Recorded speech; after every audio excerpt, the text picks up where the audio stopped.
اعوذ باللہ من الشیطان الرجیم بسم اللہ الرحمن الرحیم الحمد للہ رب العالمین والصلاة والسلام علی اشرف الانبیاء والمرسلین وآلہ الطیبین الطاہرین اعوذ باللہ من الشیطان الرجیم ان الذین لا یرجون لقاءنا ورضوا بالحیاة الدنیا واطمأنوا بها والذین هم عن آیاتنا غافلون اولئک مأواہم النار بما كانوا یکسبون۔ سورہ یونس۔ بے شک جو لوگ ہم سے ملنے کی توقع نہیں رکھتے اور دنیاوی زندگی ہی پر راضی ہیں اور اسی میں اطمینان محسوس کرتے ہیں، اور جو لوگ ہماری نشانیوں سے غفلت برتتے ہیں ان کا ٹھکانہ جہنم ہے، ان اعمال کی پاداش میں جن کا یہ ارتکاب کرتے رہتے ہیں۔ پچھلی آیت میں ہم گفتگو کر رہے تھے ان فی اختلاف اللیل والنہار وما خلق اللہ فی السماوات والارض لآیات لقوم یتقون، دن اور رات کے آمد و رفت میں اور آسمانوں اور زمین میں اللہ نے جو کچھ پیدا کیا ہے ان میں ان لوگوں کے لیے نشانیاں ہیں جو ہلاکت سے بچنا چاہتے ہیں۔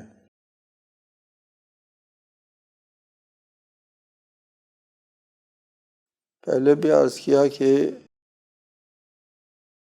کلام کا رخ مشرکین کی طرف سے ہے جو اللہ تعالیٰ کو خالق تو سمجھتے ہیں لیکن مدبر نہیں سمجھتے، تدبیر کائنات سے اللہ تعالیٰ کو فارغ سمجھتے ہیں۔ ان کے لیے فرمایا کہ دن اور رات کے آنے جانے میں اللہ تعالیٰ کی تدبیری نشانیاں ہیں، تخلیقی نشانیاں بھی ہیں لیکن تخلیق کے اندر تدبیر بھی ہے۔ اللہ کی تخلیق اور تدبیر قابل تفریق نہیں ہے۔ پہلے بھی کئی بار اس کے اوپر ہم نے گفتگو کی ہے، کیونکہ اللہ تعالیٰ کے کلام اور قرآن کے تمام خطابات کا رخ ان مشرکین کی طرف ہے جو اللہ تعالیٰ کو تدبیر کائنات سے الگ رکھتے ہیں، اور ان کے لیے ارشاد فرمایا کہ اس میں دن اور رات کے اختلاف میں اس کرۂ ارض کے اوپر رہنے والوں کے لوگوں کی تدبیر حیات ہے کہ اگر یہاں پر مسلسل دن ہوتا تو بھی یہاں زندگی ممکن نہ ہوتی، حرارت کی وجہ سے لوگ ختم ہو جاتے، زندگی ختم ہو جاتی، اور اگر رات کو مسلسل رکھ دیا جاتا تو سردی کی وجہ سے یہاں زندگی ختم ہو جاتی۔ لہٰذا اس رات کے آنے اور دن کے آنے، رات کے جانے اور ان دونوں کے آنے جانے میں اختلاف میں اللہ تعالیٰ کی تدبیری آیات ہے۔ اسی رات اور دن کے آنے جانے سے تم زندگی کر سکتے ہو اس زمین کے اوپر، اور تمام زندہ چیزیں زمین کے اوپر زندگی اس رات کے آنے و جانے کے اوپر موقوف ہے۔ لہٰذا اللہ تعالیٰ کے ہاتھ میں ہے اس کائنات کی تدبیر۔ اس میں آیات ہے اس قوم کے لیے لقوم یتقون جو اللہ تعالیٰ کے عدل سے بچنا چاہتے ہیں، عذاب سے بچنا چاہتے ہیں، ہلاکت سے بچنا چاہتے ہیں، اور اگر یہ لوگ اپنے ہلاکت کو بھانپ لیں اور اللہ کے توحید کی طرف آ جائیں تو یہ لوگ بچ جائیں گے۔ اگلی آیت میں فرمایا ان الذین لا یرجون لقاءنا ورضوا بالحیاۃ الدنیا، وہ لوگ جو ہماری ملاقات کی توقع، ہم سے ملنے کی توقع نہیں رکھتے، ہمارے پاس آنے کے وہ اس کے اوپر ایمان نہیں رکھتے، یہ بھی انہی لوگوں سے مربوط ہے نا جو لوگ قیامت کے منکر ہیں اور انبیاء کے منکر ہے اور قیامت کے منکر ہے۔ اور جو لوگ قیامت کا انکار کرتے ہیں، ظاہر ہے ان کا جب یہ نظریہ بنتا ہے کہ زندگی جو ہے وہ منحصر ہے اسی دنیا کی زندگی کے اوپر، اس کے بعد کسی اور زندگی نے نہیں آنا ہے، رضوا بالحیات دنیا، وہ اسی دنیاوی زندگی کو ہی پسند کرتے ہیں، واطمئنوا بہا، اسی دنیاوی زندگی کے اوپر جو ہے وہ اطمینان سے رہتے ہیں، کوئی کسی قسم کا خوف لاحق نہیں ہوتا۔ یہ ایسا ایک غلط فہمی اور جہالت والا اطمینان آگے اس وجہ سے فرمایا والذین هم عن آیاتنا غافلون، ایک غفلت کا اطمینان، ایک عدم آگہی کا اطمینان میں یہ لوگ رہتے ہیں۔ اس آیت سے یہ بات واضح ہو جاتی ہے کہ جو لوگ قیامت کے اوپر عقیدہ نہیں رکھتے وہ اسی دنیاوی زندگی ہی کو زندگی سمجھتے ہیں، ظاہر ہے وہ اسی زندگی کے پیچھے لگے رہتے ہیں، واطمئنوا بہا، اور اسی کے اوپر وہ اطمینان میں رہتے ہیں کہ غافلانہ اطمینان اور جاہلانہ اطمینان میں رہتے ہیں۔ اس کے مقابلے میں ہے کہ جو لوگ آخرت کے اوپر ایمان رکھتے ہیں وہ اس دنیا کی زندگی کے اوپر انحصار نہیں کرتے اور نہ مطمئن رہتے ہیں کہ بس یہی زندگی ہے، یہ زندگی سدھر گئی اور بات ہماری بن گئی۔ کم و بیش اس چیز کا ہم مطالعہ اپنے معاشرے کے لوگوں اور خود اپنے اوپر بھی ہم اس کی تطبیق کر سکتے ہیں۔ ہم آخرت کو مانتے ہیں، کہاں تک مانتے ہیں؟ کیا ہم اس زندگی کے دنیاوی زندگی کو پسند کرتے ہیں اور اسی پر ہمارا اطمینان ہے، یا ہم یہاں پریشان رہتے ہیں؟ یہاں پر اگر ہم پریشان رہتے ہیں، عدم اطمینان ہے، اس زندگی کو زندگی نہیں سمجھتے، اس کو ایک پل سمجھتے ہیں، اس کو ایک گزرگاہ سمجھتے ہیں، اس کو ایک کیمپ سمجھتے ہیں کہ چند دن یہاں پر ہم نے گزارنا ہوتا ہے، یار اس کے بارے میں اسی کو زندگی نہ سمجھے۔ یہاں اگر ہم پریشان رہتے ہیں اور اپنے اخروی زندگی کو آباد کرنے کے درپے ہوتے ہیں تو ٹھیک ہے، ہمارا ایمان ہے، ان لوگوں کی طرح ہم نہیں ہیں۔ یہاں ارشاد فرمایا اولئک مأواہم النار بما کانوا یکسبون، ان لوگوں کا ٹھکانہ جہنم ہوگا جو لوگ غفلت میں ہوتے ہیں، والذین هم عن آیاتنا غافلون، جو لوگ دنیا کی زندگی کے اوپر راضی رہتے ہیں اور اسی کو زندگی سمجھتے ہیں، اور ہمارے آیات سے وہ لوگ غافل رہتے ہیں کہ آخرت کے وجود کے اوپر جو آیات ہیں، نشانیاں ہیں، دلیل ہے، حجت ہے، ان کو نظر انداز کرتے ہیں۔ اولئک مأواہم النار، ان کا ٹھکانہ جہنم ہوگا، جہنم بما کانوا یکسبون، جو لوگ کرتے رہے اس کے پاداش میں جہنم۔ آگے فرمائے ان الذین آمنوا وعملوا الصالحات یہدیہم ربہم بایمانہم تجری من تحتہم الانہار فی جنات النعیم، جو لوگ ایمان لائے اور نیک اعمال بجا لائے، بے شک ان کا رب ان کے ایمان کے سبب انہیں نعمتوں والی جنتوں کی راہ دکھائے گا جن کے نیچے نہریں بہتے ہوں گی۔ ان لوگوں کے مقابلے میں جو آخرت کا منکر ہیں، وہ لوگ ان لوگوں کا ذکر ہے جو ایمان لے آتے ہیں اور نیک عمل بجا لاتے ہیں۔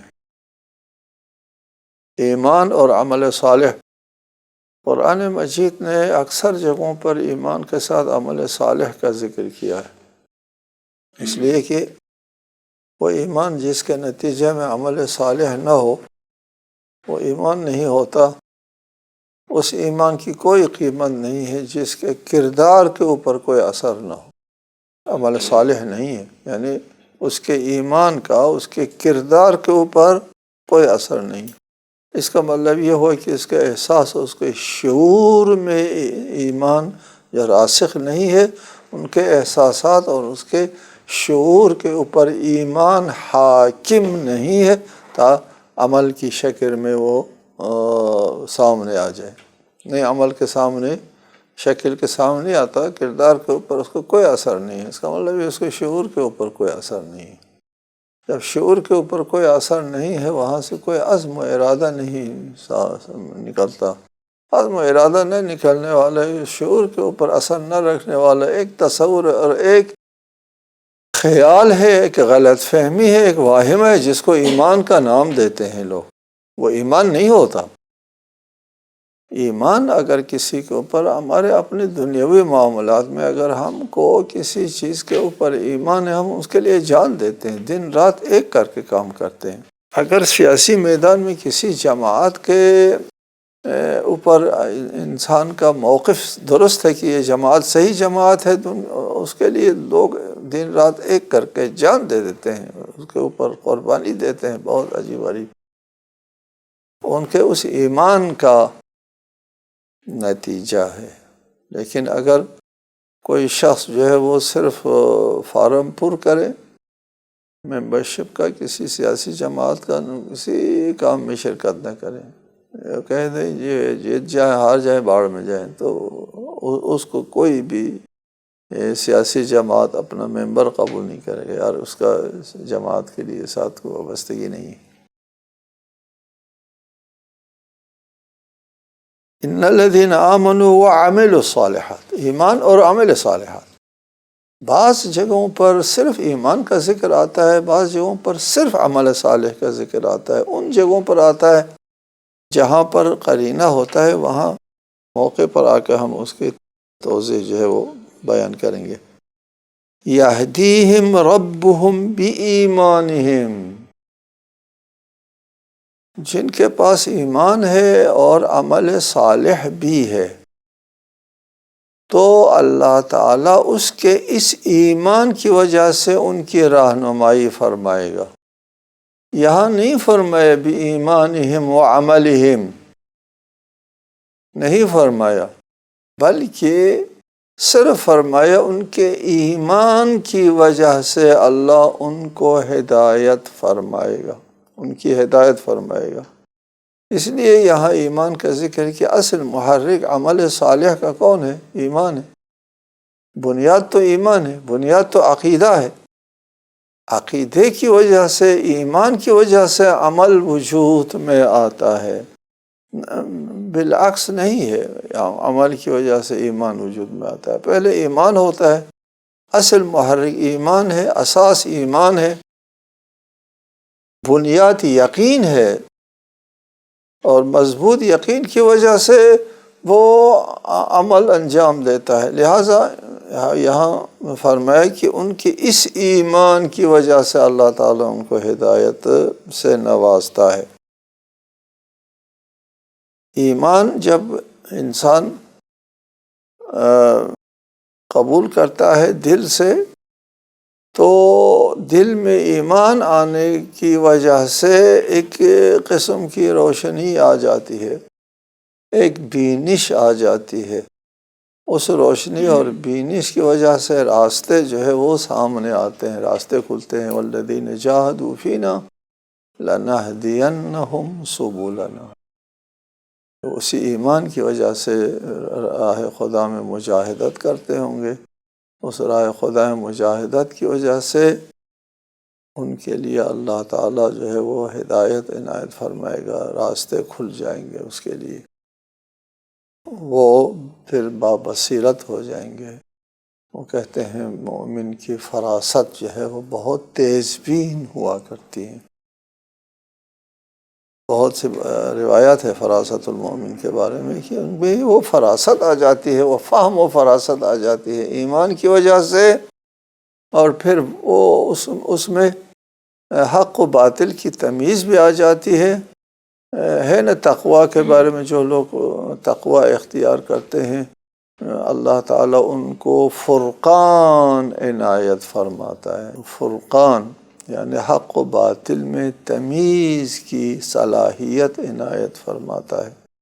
یہدیہم ربہم بإیمانہم، ان کے اس ایمان کی وجہ سے خدا ان کی رہنمائی فرماتا ہے.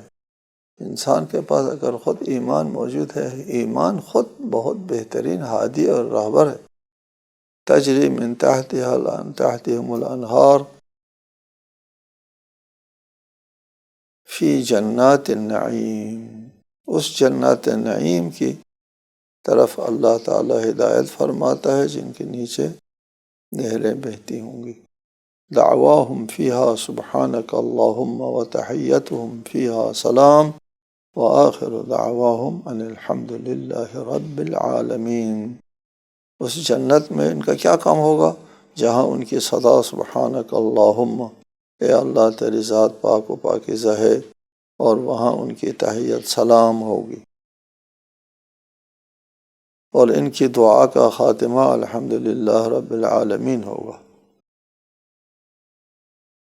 یہاں جنت میں اہل جنت کے تسبیح و تحمید کا ذکر ہے کہ جنت اس جنت میں جانے کے بعد دعواہم فیہا، ان لوگوں کی آواز، ان لوگوں کی صدا ہوگی سبحانک اللہم. یہ تسبیح دنیا میں بھی لوگ اس تسبیح کی آواز بلند کرتے ہیں، دنیا میں بھی تسبیح کہتے ہیں. دنیا چونکہ دار التکلیف ہے، اس دار تکلیف میں ایک مکلف کے اعتبار سے ایمان بالغیب کے تحت تسبیح پڑھتے ہیں. ایمان رکھتے ہیں اللہ تعالیٰ کی ذات کے اوپر، ایمان رکھتے ہیں اللہ تعالیٰ کی پاکیزگی کے اوپر.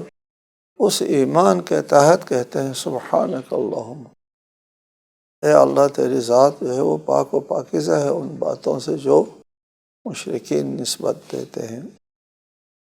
یہ تسبیح کرتے ہیں ایمان بالغیب کے تحت. جنت میں جانے کے بعد انسان تکلیف کے تحت نہیں یہ بات کہیں کہ اب سبحان اللہ کہہ دیں، سبحانک اللہم کہہ دیں، زیادہ ثواب ملے گا، درجات میں بلندی آئی، عذاب سے بچے گا.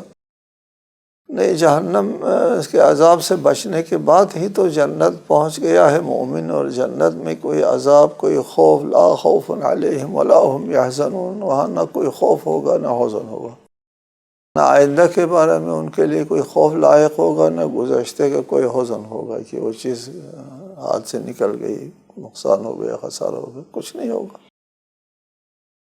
دار التکلیف بھی نہیں ہے، اس کے باوجود سبحان اللہ کیوں کہتے ہوں گے؟ جی، وہ جنت جب پہنچے گا جنتی، اس کا ایمان جو ہے وہ ایمان بالغیب سے ایمان بالشہود میں آ جائے گا. وہ جنتوں کی نعمتوں میں مادی چیزوں کے بارے میں ہم لوگ سوچتے ہیں کہ جنت میں مادی چیزیں ہیں، شہد کی نہریں ہیں، پھل ہے وغیرہ ہے، بہترین مکان ہے، بہترین ملبوسات ہے وغیرہ. لیکن جنت میں جو اصل نعمت ہوگی وہ اللہ تعالیٰ کی خوشنودی ہوگی، اللہ تعالیٰ کی جوار میں، اللہ کے قرب میں. اللہ کا تقرب سب سے بڑی نعمت ہوگی جنت میں. جنتی اس چیز سے کیف و سرور میں آئیں گے، اور ایک ناقابل وصف و بیان کیف و سرور ان کو ملے گا، اور خود بے ساختہ کہے گا سبحانک اللہم. یہ سبحانہ جو عاشقانہ سبحانہ. اور اس ناز و نعمت میں آنے کے بعد، اس شہود میں آنے کے بعد، تمام پردے ہٹ جانے کے بعد عاشقانہ ہی کے کلمات از خود صادر ہو جائیں گے سبحانک اللہم. وتحیتہم فیہا سلام. اس میں ایک دوسرے کو جو تحیت دیں گے، سلام ہوگا، وہاں کوئی لغو گفتگو نہیں ہوگی، کوئی عبث کام نہیں ہوگا، سلام سلام، ایک دوسرے کو سلام کہہ رہے ہوں گے، تحیت دیتے ہوں گے، پیار و محبت کی فضا ہوگی۔ فرمایا وآخر دعواہم ان الحمد للہ رب العالمین، ان کی گفتگو یا ان کی نشستیں، ان کے محافل وغیرہ کا آخری جو ہے وہ جملہ یہی الحمدللہ رب العالمین، یعنی جو ناز و نعمت اللہ تعالیٰ کی طرف سے، اللہ تعالیٰ کی خوشنودی کی شکل میں، رضائے رب کی شکل میں وہاں میسر ہوگی، اس کے بارے میں وہ کہیں گے الحمدللہ رب العالمین۔ اگلی آیت ہے وَلَوْ يُعَجِّلُ اللَّهُ لِلنَّاسِ الشَّرَّ اسْتِعْجَالَهُم بِالْخَيْرِ لَقُضِيَ إِلَيْهِمْ أَجَلُهُمْ فَنَذَرُ الَّذِينَ لَا يَرْجُونَ لِقَاءَنَا فِي طُغْيَانِهِمْ يَعْمَهُونَ۔ اور اگر اللہ لوگوں کے ساتھ ان کی بدعمالیوں کی سزا میں برا معاملہ کرنے میں اسی طرح عجلت سے کام لیتا جس طرح وہ لوگ دنیا کی بھلائی کی طلب میں جلد بازی کرتے ہیں، تو ان کی مہلت کبھی کی ختم ہو چکی ہوتی، لیکن ہم سے ملنے کی توقع نہیں رکھتے، انہیں ہم مہلت دیتے ہیں کہ وہ اپنے سرکشی میں بھٹکتے رہیں۔ یہاں ایک مسئلہ ہے قابل توجہ، اس میں ارشاد فرمایا کہ لوگ کہتے ہیں کہ اگر ہمارے کفر اختیار کرنے سے اللہ ناراض ہوتا ہے، ہمارے شرک سے اللہ تعالیٰ غضبناک ہوتا ہے، تو کہاں ہے؟ کوئی علامت نہیں۔ ہم اپنے سرکشی کے انتہا کو پہنچ چکے ہوتے ہیں۔ یہاں دنیا میں کتنے سرکش لوگوں کو ہم نے اپنے اس زمانے میں ہمارے اپنے معاصر سرکشوں کو دیکھا ہے، تو کوئی معلوم نہیں ہوتا۔